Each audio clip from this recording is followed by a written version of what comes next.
Baby, You're a Rich Man the second time. Not rich the second time, but the song the second time, because this is not my first listen. This is continuing the Beatles complete series. And I have already listened to this the first time when I listened to the single, both sides, of course. And for those of you on YouTube, unfortunately, you can't hear that complete first listen. But for the rest of us, before I dive into this second time around, let's listen to my first listen. Okay, so this one is called Baby, You're a Rich Man. Is that kind of a kind of an acknowledgement that the Beatles have grown up and made some money by now?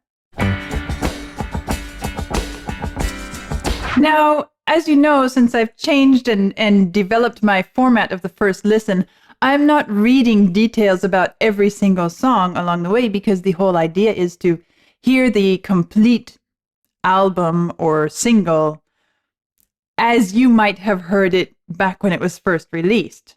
Now that I'm coming back for a more detailed exploration, it makes sense to read a few background notes to the piece. Ian MacDonald, in his book Revolution in the Head, makes an astute observation regarding what most likely was the initial inspiration for Baby, You're a Rich Man. He states, "The beautiful people was what the West Coast hippies called themselves. The 14-hour Technicolor Dream, an all-night festival at Alexandra Palace on April 29, 1967, which Lennon attended, was the first tribal gathering of the British beautiful people. This, and the fact that the session for Baby, You're a Rich Man was arranged at short notice, suggests that the song was inspired by the event." In other words, not really time to plan and come up with a topic, so where have you been? What have you been doing? Hanging out with the beautiful people? Let's do a song about the beautiful people. John himself clarified the writing process for what became Baby, You're a Rich Man in his 1980 Playboy interview, saying, "That is a combination of two separate pieces, Paul's and mine, put together and forced into a song." It seems they do this more often than we might otherwise expect. They each have some little song fragment, kind of unfinished, and then, well, we've got to come up with something. Oh, I've been working on this. Oh, I've been working on this. Let's see if we can smash them together somehow. We've run into several of those along the way, haven't we? So this is another one like that. One half was mine, all mine, singing, "How does it feel to be one of the beautiful people now that you know who you are?" Da da da da da. And then Paul comes in with singing, "Baby, You're a Rich Man," because he just had this Baby, You're a Rich Man around. Although never verified, the rich man referred to in Paul's section of the song is rumored to refer to their manager, Brian Epstein. "The point was," stated John, "stop moaning. You're a rich man, and we're all rich men. Hey, hey, baby." Okay. Kind of an acknowledgement of their financial progress since the beginnings, perhaps. In 2010, Rolling Stone ranked Baby, You're a Rich Man at number 68 on its list of the 100 greatest Beatles songs. Well, let's have some fun.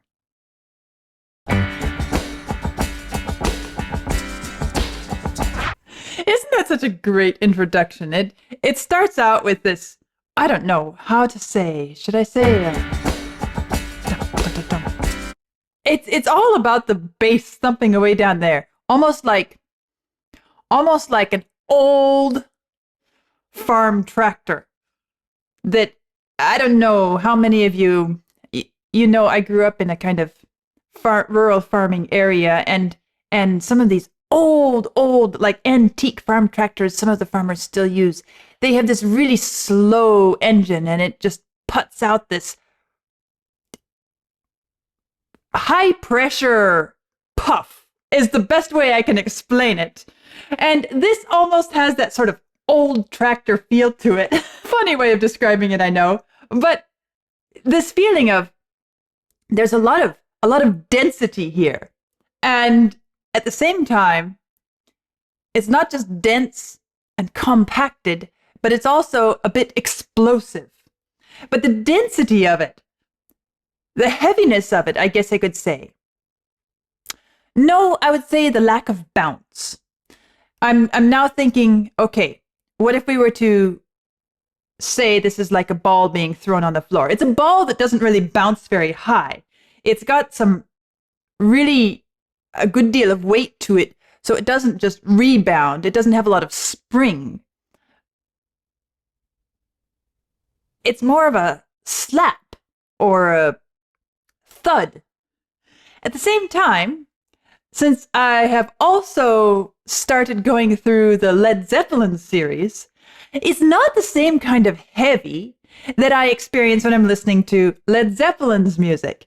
It's a different kind of heavy. It's not as heavy, perhaps, or maybe it feels more like, back to this whole idea of dense and compacted. It feels like the center of the ball is perhaps made of sand, and there's a little bit of rubber on the outside to give it a little bounce. That's the best I can come up with in the moment. But I like the way it just starts out with this really assertive, attention-grabbing, and simple opening.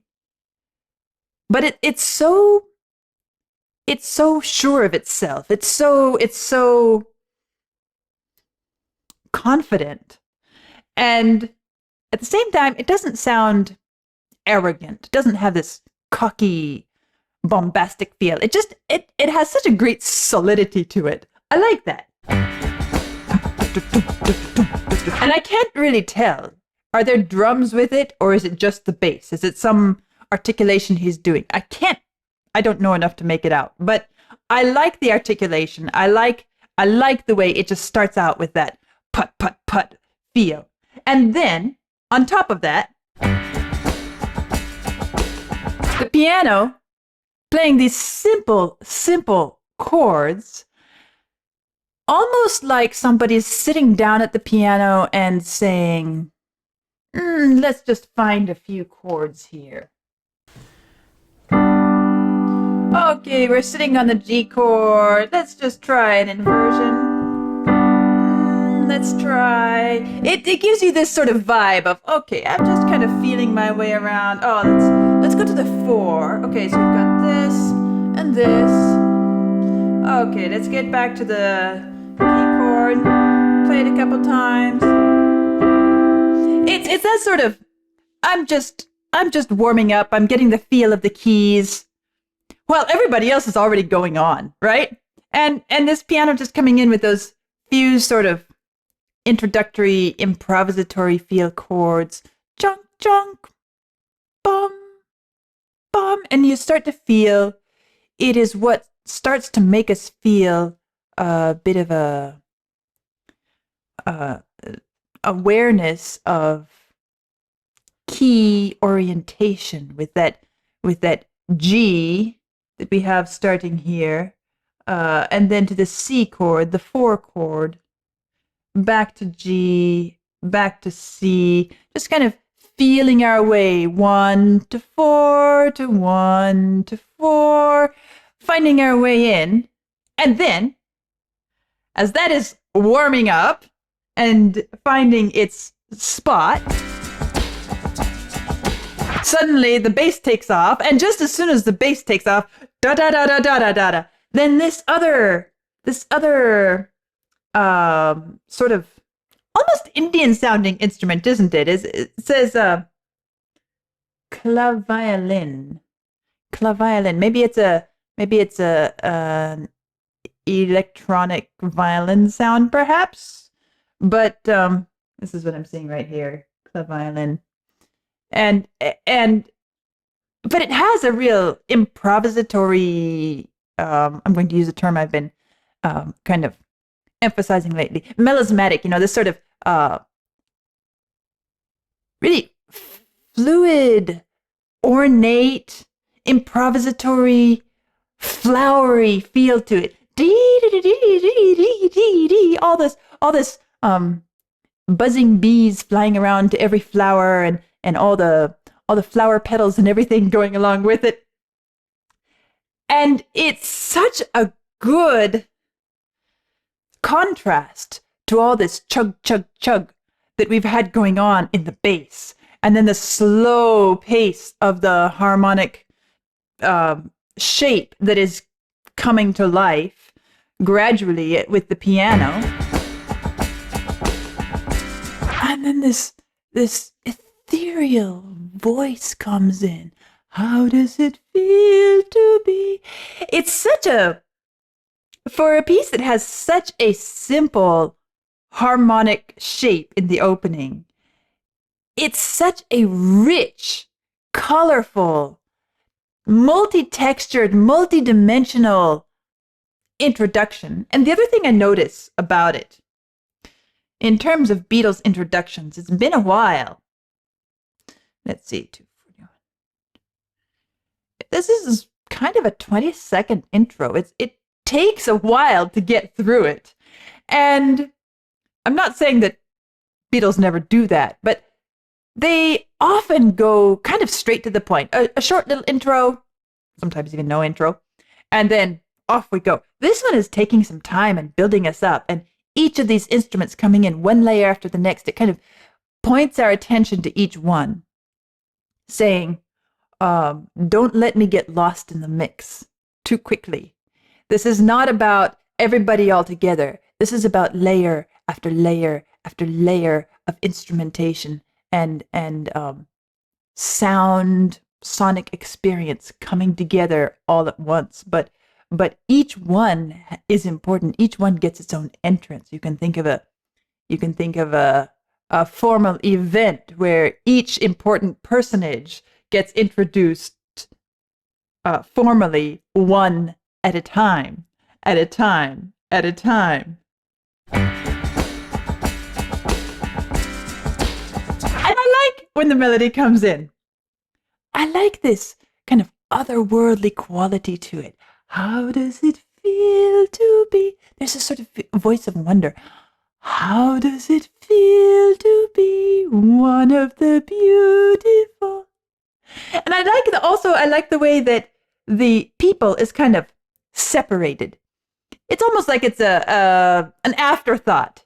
We are made to really feel and enjoy. How does it feel to be one of the beautiful? One of the beautiful. How does it feel to be one of the beautiful? It doesn't matter what you are. One of the beautiful. And this sort of voice of amazement, just, it's so beautiful. It's the voice you use when you see a beautiful little baby or a beautiful flower. Oh, it's so beautiful. How does it feel to be one of the beautiful? Isn't it lovely? And I like the way the melody, this entrance of the melody, how does it feel? It's a sort of rising shape. How does it feel to be? Like it's floating up, gliding along. How does it feel to be one of the beautiful? And you can just feel the flower opening. You can feel the world opening before you. You can feel the soul of this beautiful opening with the sudden revelation as they're being asked this question.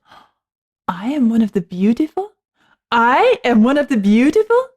It's an invitation to just blossom freely, naturally, easily. How does it feel to be one of the beautiful people? It's lovely. And okay, now back to what I was talking about with the entrance of the instruments and the harmony and everything. As we are going through here, I'm beginning to notice some distinctive things about the harmonic progress. I was noticing at the beginning the one chord per bar and rather simple harmony. We have G and C and G and C. We've got it. Okay, so we have a G7, fine, but it's still basically a G. And the C is happening in a first inversion. Before I get too technical, let me just explain what I mean. I can have, let's just take C since we're there. I can have C with C in the bass. That's called the root position. That's the chord as it is most simply built. Everything built on the naming note. That's root position. I can take one of the chord notes, because I have 3 notes in the chord, C, E, G, and I can put one of those other notes at the bottom. I could put this E. Okay, so now it's a different sound, isn't it? Same chord, not quite so rooted, grounded, a little bit more colorful, richer in sound. Perhaps we could say more melodic sounding, and invites the idea of harmonizing with a melody. That we would call first inversion, because it's the first time it has been turned upside down, or if I illustrate it this way, C, E, G, I can take this bottom note, move it to the top like it's standing on its head. Now this is at the bottom, that's first inversion. We can flip it upside down again, turning somersaults here. This goes to the top now. That's second inversion, which means I have G in the bass. And notation-wise, whenever we see a C chord like this, and we see that the bass note is not the C, it's a different chord note, like this G here. Or let me write it here in the music notation. That is when we have an inversion of the chord, and you can hear the subtle difference in.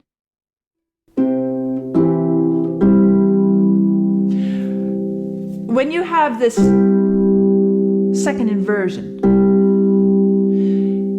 it's a different sound, and it's very common if that is not the key chord.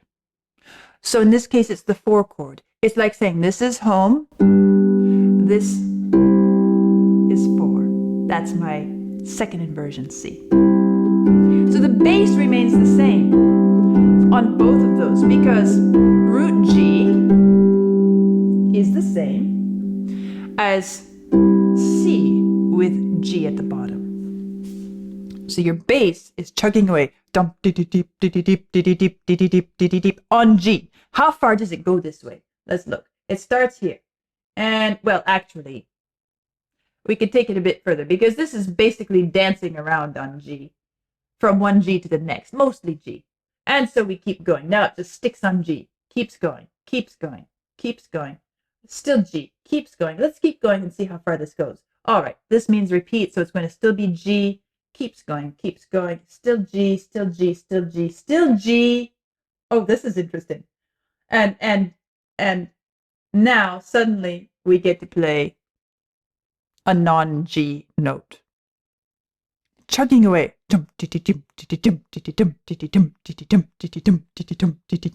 with this few chord changes. Oh, let's just look and see what chords we have. Okay, we have G, C, G, G. Oh, here's an F. Wow, a different chord. G, C. By the way, that F only lasts for half a beat. Then we're back to G, C, G, G. Okay, a bit of an F there. Ah, right. So, just 2 main chords with occasionally a third one thrown in for a brief moment. That's an incredibly simple harmonic design for a piece that has this much richness and complexity to it. It's one of the things that gives it this sort of calm, peaceful, how does it feel to be one of the beautiful? It's also one of the things that makes this have this feeling of lift here. Because if we're on the G chord, how does it feel to be one of the beautiful? When we get to that 4 chord, as I've talked about many times before, the 4 can give us this feeling of a little lift off the ground. And so it's one of the things that contributes to this feeling of it's blossoming. You can imagine if you were singing this to somebody in front of you And it was the first time they recognized they were one of the beautiful. How does it feel to be one of the beautiful? And you can feel their heart just opening and their soul feeling warm and their face just relaxing into a recognition of happiness. And I am one of the beautiful people. Just an afterthought, but it's there. Oh, what a great change in tone. What do you want to be? What is that? Is that a sort of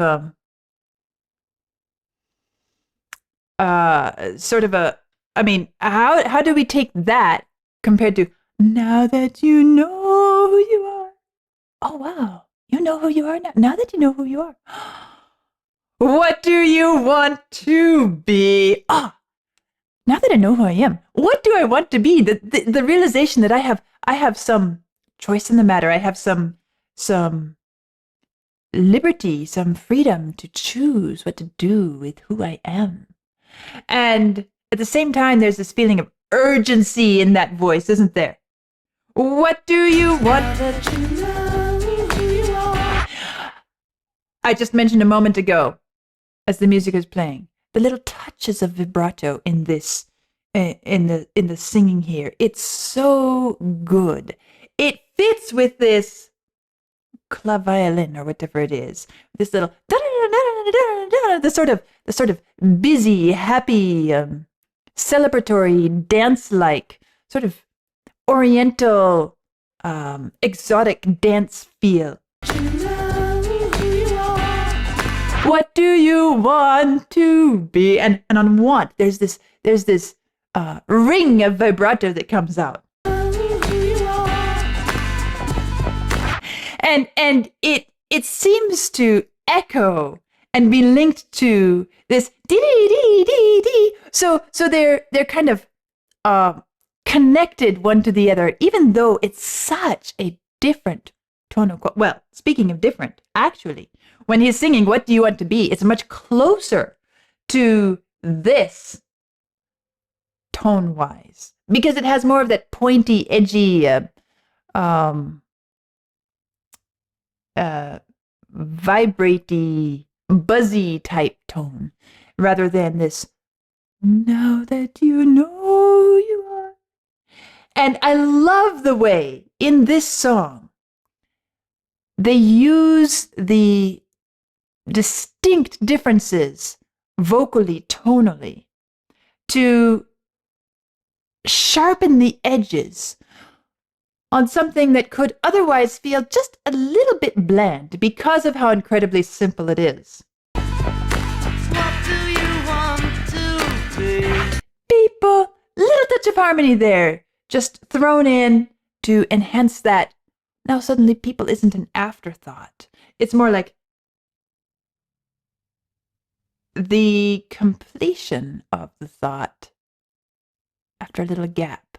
But we add a bit of harmony because to be one of the beautiful people with harmony in the voice. Oh, wow. Now here is where the vocal tone change actually starts to make more sense structurally, because now it starts to feel like after this question, how often have you been there? It feels like this is the answer to that question. Often enough to know. And now it starts to feel more like a conversation between the two voices, which makes more sense since we have two different voices, shall we say, represented in the music. And often to Baby You're a Rich Man. I love this verse part of it. How does it feel to be one of the beautiful people? Now that you know who you are, what do you want to be? And have you traveled very far? Far as the eye can see? Actually, it feels more like, and have you traveled very far? Far as the eye can see. I have traveled as far as the eye can see. And why? Because lyrically, what's written here on my screen has it as a whole sentence. And have you traveled very far, far as the eye can see? But when we hear it here, far as the eye can see, it sounds more like an answer. Far as the eye can see. So I would say actually probably this is a typographical error in the lyrics because the music says something else. The music says this is an answer. Far as the eye can see. That's how far I've traveled. And how does it feel to be one of the beautiful people? How often have you been there? Often enough to know. What did you see when you were there? Nothing that doesn't show. In other words, I have traveled very far. As far as the eye can see, as far as I can see, I have gone there. And I have been there many times. And I know what I have seen. In other words, I'm not a stranger to it. What did you see that you know? Nothing that doesn't show. Wait a minute. What shows? That I am a beautiful person. I have seen beautiful things. I have traveled everywhere and I have seen beautiful people everywhere. And if you ask me, what have I seen when I was there? It's the same thing that you see in front of you. A beautiful person, beautiful people. In other words, this world is full of beautiful people. And if you are a beautiful person, you will see that there are beautiful people everywhere. It's a nice way of bringing this back around and bringing it back around. But I love the sort of revelatory feel of the first few lines, where, as I said, it just feels like the realization is just sinking in. Oh, really? Wow. And I've seen all these beautiful people, and I'm one of them. And then the sudden ownership of it. What did you see when you were there? Nothing that doesn't show. In other words, yes, I am a beautiful person. And not only that, I've seen so many beautiful people. Would you like to come with me? It's that sort of invitation and amazement at just realizing really the beauty in this world, the beauty among people. Really, it's a special song and really quite soothing in its reminder that there are so many beautiful people in this world. When we turn on the news and we feel like all we see is ugliness and tragedy so often. But to remember that the news is, there is that in this world. And I'm not saying that there isn't ugliness in the world, but when you go out your door and when you look around you, in your neighborhood, in your home, in the world around you, what do you experience? Do you experience ugliness? Perhaps you do. But when you look into the eyes of people, do you see people with the potential to be beautiful if they only knew it? How does it feel to be one of the beautiful people? What if you were to ask somebody that? When they were just having a bad day and perhaps being rather difficult, perhaps even being a bit ugly to you, say, how does it feel to be one of the beautiful people? Did you know that you're a beautiful person? You are a beautiful person. Have you ever tried that on somebody? I can tell you I have, not in these exact words. It's one of the things that I have learned as a teacher. It's not flattery. It's not dishonesty. But when you truly see the seed, the spark of something in someone, to let them know that you see it, sometimes is the little bit of fertilizer, the little bit of spring rain that it takes to suddenly allow it to blossom. And it's one of the things that I love as a teacher, working with students who, they go home, they work, they struggle, they have all these corrections and skills they have to learn, and it can be really daunting. And when you honestly, genuinely tell them the truth about how beautifully they played, or what a beautiful person they are. Their musical instinct. Suddenly they begin to gain a little confidence. It's like, oh, me? Really? It's like, I just the other day I had a student come in playing a nice piece on the harp. It was nice. And I said, but now, listen, you're a musician. You're an artist. And I know you're capable of playing this like a musical artist. Ah, the thought just was all it took. And they replayed the piece, and it was a whole different piece of music, played on a whole different level. Why? Because I had simply said, you have this in you.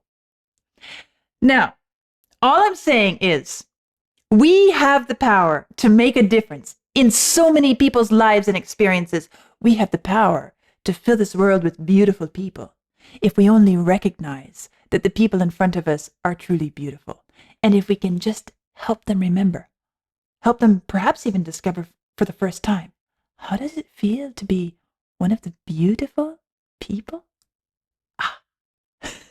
That's what I love so much about this. And I love the way it's set. I love this vibrant, as I said, Oriental style.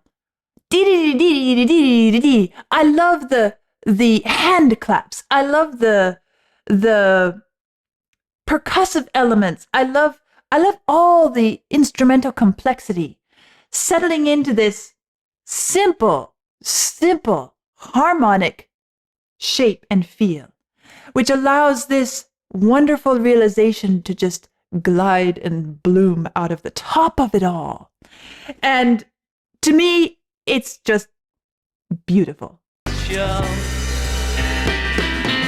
Okay, now here suddenly the bass is changing. Now we don't have this dum dum dum dum dum dum dum dum dum dum on the G all the way through. In fact, I was going to point out and I forgot, but just as an example, there are just a couple moments where the bass changes in that whole first section, this being one of them. 4 Fs, just a note lower than G. Just that much. And you hear that once or twice, but for the most part, as I said, it's been thudding away, dum, dum, dum, dum, dum, dum, dum, dum, on the G. Okay, now, to McCartney's contribution to the song, which I have to say, if I hadn't have been told that, I would have thought, oh, just a great piece with such great contrasting sections. I wouldn't have realized that it was 2 different pieces originally. So even though he says we had to force them together, I feel like it's really quite an unforced pairing.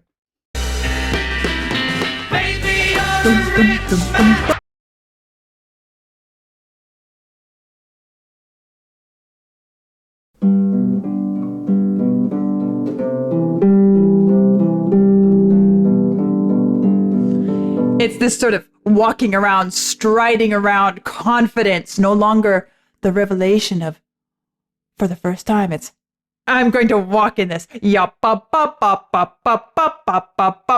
you're a rich man too.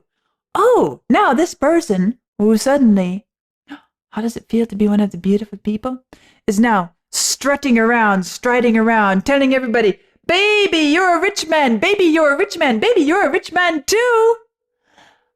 You're all rich men. You're all rich. You're all rich in beauty. You know, it's this, I know what was said in the comments at the beginning, although never verified. The rich man referred to Paul's section of the song to their manager, and the fact, and John stating, stop moaning, you're a rich man and we're all rich men. But think about it. They take these ideas, those are the inspirations for a piece. They take these ideas and they set them in a way that is so much more broadly applicable, and that is why they had such a broad appeal. And what an incredibly positive, beautiful message. You're a rich man. Baby, you're a rich man. Baby, you're a rich man too. And that bass is just owning it. Baby, oh yeah, that line, hilarious. You keep all your money in a big brown bag inside a zoo. That's the Beatles' brilliant humor coming in. You keep all your money in a big brown bag inside a zoo. What's the zoo?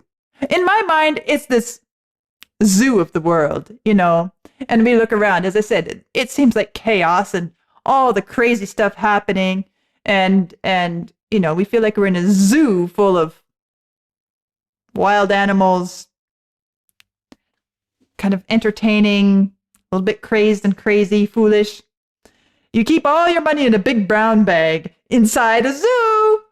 And I love the way it goes up. Inside a zoo. Just adds to the crazy element there. Oh, and then what comes next? Brown bag inside a zoo. What a thing to do. What a thing to do. Really? Is that what you do with your money, with your wealth? Come on now. Ah, but that is exactly what we do because we live here too. In fact, believe it or not, we're part of the zoo. And so even though this bass is just strutting, striding around confidently, boasting, baby, you're a rich man, baby, you're a rich man. You're a rich man too. You keep all your money in a big brown bag inside a zoo. What a thing to do. There's this lack of pride, lack of arrogance because of this line, inside a zoo. What a thing to do. It sort of keeps it humble, keeps it, okay, you're confident. You are, feeling good about this whole thing. You're a rich man too. Oh, wow. But, we don't flaunt it. We just keep it in a big brown bag, actually, because it's a lot of money, inside the zoo. We live there too. We don't live any differently from anybody else. It's just there. That's one way to take it. Inside a zoo. And the way that piano just swells. Bum, bum, bum, bum, bum. But I wanted to comment back to the vocal quality, the tone quality of the voices. This chorus part is in that confident, edgy, declarative voice. Not the, how does it feel to be? No, baby, you're a rich man. And it's not just the bass that's contributing to that. It's the fact that the voice also has that tone to it. And even the percussion. Everything joins together and says, you're a rich man. You're a rich man too. Now, this is the same melody, it's the verse again. And it's easy to shrug and say, okay, we've heard it all before. But notice what's happening in the instruments behind. How, as I said at the beginning, for the introduction, when the introduction was so rich in instrumental stuff being added, layer after layer after layer. Now, by this point in the song, let's not let our ears become dulled to what is really happening. Listen, tune out the voices. Pay attention to what is happening behind instrumentally. And it is so colorful. Well, if I can go to the whole context, the inspiration for it, the beautiful people, the hippies, and that movement was before my time. But I've seen pictures, I've seen videos. I know a bit about it, and the colorful, rather flowing outfits or what is that other song I listened to? Put some flowers in your hair. Which song is that? Something about California. San Francisco, yes. It's this idea that, all the textures, all the colors, everything. We are not in suits and ties anymore. This is the colorful life. This is the natural life. This is the hippie life. This is the realization that all of this is part of life. And we hear that in the instrumentation behind all of this. Just listen to it. Baby, you're a rich man too. Oh, yes. Speaking of lyrics, listen to this. This is so great. Okay. How does it feel to be one of the beautiful people? Tuned to a natural E. Who came up with that line? Tuned to a natural E. Well, let's see. There's E natural. That's a natural E. We got a natural E over here, too. Tuned to a natural E, almost like saying, that's the key you're in. Somehow, natural E is equated to beautiful people, but it gets better. Happy to be that way. And now that you've found another key, oh, so natural E seems to be different from what you were tuned to before. Now that you've found another key, what are you going to play? What a beautifully musical line. Kind of the same question as at the beginning. What do you want to be? Now that you know who you are, what do you want to be? Now that you've found another key, what are you going to play? In the key of E natural, or on your natural E. I just love the way they put that, but of course it has to rhyme that way. And so they bring in this wonderful musical allusion as well, and it just fits the whole thing. I love it because I like music. Baby, you're a rich man. And so it fades out with this baby, you're a rich man, baby, you're a rich man, and all the wonderful, exotic, and exuberant musical coloration and texture behind it all. And you hear some of those joyful, yeah, and the whoops and hollers that they throw in, which is just, icing on the cake. More spontaneity, because the whole idea is this kind of life is a spontaneous life, so it fits perfectly in there. I guess in closing, the point I want to make is that this piece, with all of its wonderful coloration and ideas expressed, is expressed so incredibly simply. If you look at the lyrics, this chorus, baby, you're a rich man, baby, you're a rich man, baby, you're a rich man. It's so Beatles-y, isn't it? Right? And then Lennon's contribution. How does it feel to be one of the beautiful people, tuned to a natural E, happy to be that way? Now that you found another key, what are you going to play? As I said, I love that. But this, the other lines too, all of them bring up really profound ideas in such simple manner. More than that, as I commented earlier, this piece is so incredibly harmonically simple. We have the key chord. We have the 4 chord. And then we have the F chord, which we could say is the flat 7, or we could call it the 4 of the 4 if we want to.